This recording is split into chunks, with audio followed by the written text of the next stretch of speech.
All right, we want to ask someone who knows what he's talking about when we're talking about fires and fighting fires. I'm joined by Phil Murphy. He was a fireman for 12 years, also a fire safety officer. He joins us tonight from Manchester. Mr. Murphy, thank you for taking the time to talk with us.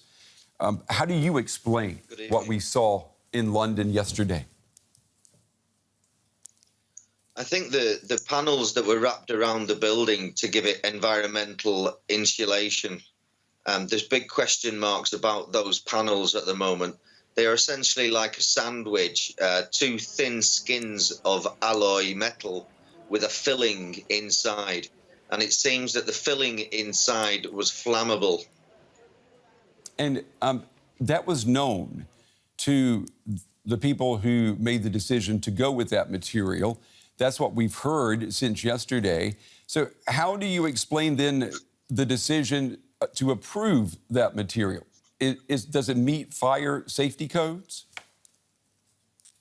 Well, it would seem so. I've investigated since the fire, and it looks as though the materials used, the cladding used to wrap the building is allowed. About 15 to 20 years ago, these sandwich panels, as they were called then, were in use in construction in large buildings such as warehouses.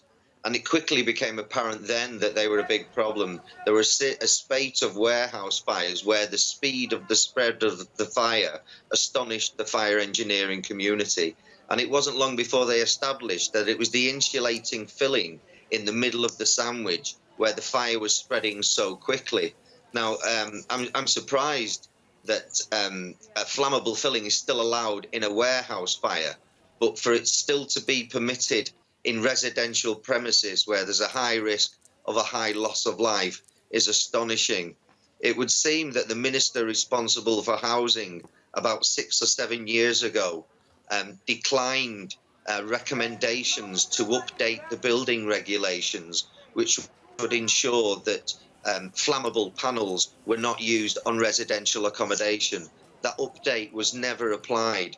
And the gentleman in question, Mr. Pickles, is now being asked a lot of questions, I think. Yeah, I mean, that's quite an indictment that you're making there. And it begs the question, what happens in the UK when buildings are inspected for fire safety? You've worked as a fire safety inspector. What's the problem? Are the codes not stringent enough? Do you not have enough money, enough funding? Do you not have enough manpower? What's the problem? Well, at the core of the issue, essentially, is that the codes were not updated when it was recommended. On the back of those warehouse fires that I spoke to you about, over a period of a few years, various reports were done, and eventually a senior minister was informed that the building regulations should be updated. I think that was about 6 years ago, and he didn't update them. Now, really, the building regulations need reviewing about every 2 to 3 years, particularly now where new materials and new construction materials are being developed all the time. And the existing regulations are not prepared for those new innovative materials. And the longer that they remain not updated, then the more likely we are to have a disaster of this nature, I feel.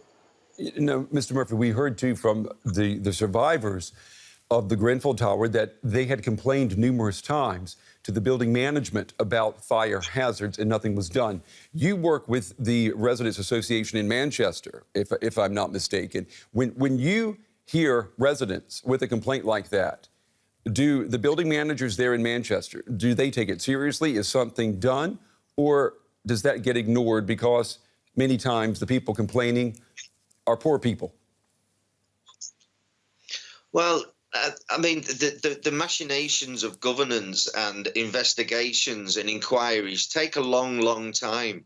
So I think in the short term, there's a lot of high-rise buildings across the UK have been clad with similar materials to make them more environmentally efficient over the last few years. I know people all over Manchester right now that are hurriedly trying to find out what kind of materials have been used on the buildings that they are in. And there is an option to have a fireproof material that won't burn. And I believe that some buildings have used the non-flammable version of the cladding. But of course, the ones with flammable material inside are cheaper. And the misunderstanding of fire spread in large structures when they come under a high pressure load because of the intense wind on a building with some size, and that affects the fire spread. So even if something's slightly flammable, under those pressures with intense heat from below, then they will burn very quickly. Yes. There's really no excuse for using flammable materials in a building where so many people are asleep in bed. Mr. Murphy, we certainly appreciate your time. We're going to be talking with you again on the day coming up after this program. Phil Murphy tonight from Manchester. Thank you very much.